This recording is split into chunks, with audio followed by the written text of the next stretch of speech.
The Residence Nil Rate Band, known in short as the RNRB, is an extra inheritance tax allowance that was introduced in April 2017. Although it appears quite a simple extension to the inheritance tax rules, there are actually some complicated parts to it, and it can be quite difficult to follow. It also presents a need for individuals and couples to closely review their long-term legacy plans. We will aim to unravel this for you in this video. We're going to use the term residence allowance from here on. When someone dies, the total value of everything that individual owned must be valued. If the total value, after deduction of liabilities, is above a certain threshold, inheritance tax must be paid. The current threshold for inheritance tax is £325,000 for an individual or £650,000 for a couple. The rate of tax on the sum above the threshold is 40%. This can be reduced to 36% if at least 10% of the estate value is left to charity. The example on the screen shows how the calculation works in a simplified case.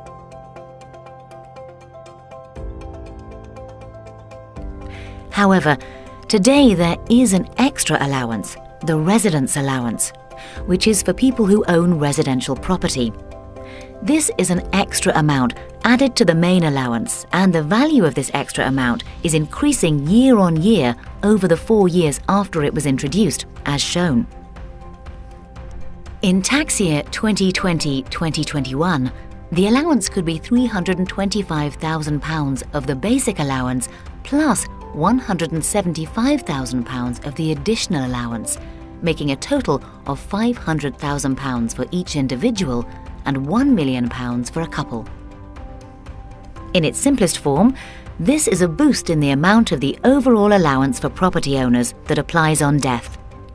Here's how this would affect the example we gave before if the residence allowance applied in full.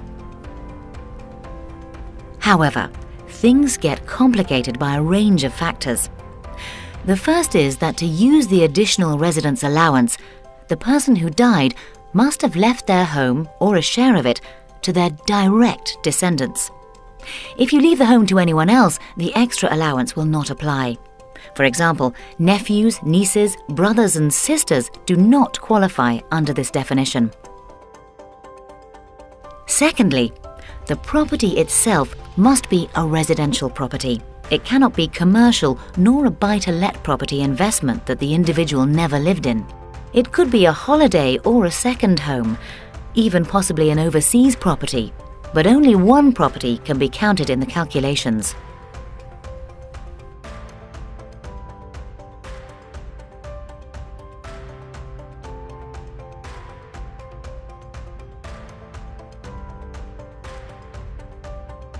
The property value can also be preserved from downsizing after the 8th of July 2015.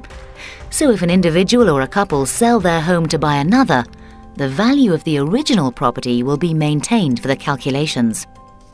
The fourth aspect to consider is that the allowance will only apply in full up to estate values of £2 million. Values above this will see the allowance reduced by £1 for every £2 of value. These are the four main factors. However, when it comes to planning, things can get very complex.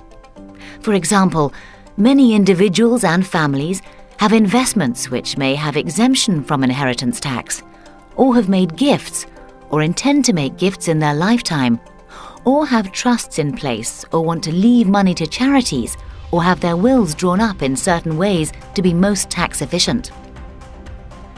In all these cases, how the existing plans and arrangements interact with the new residence allowance can be complicated, and these various factors can compete against one another in terms of your planning requirements.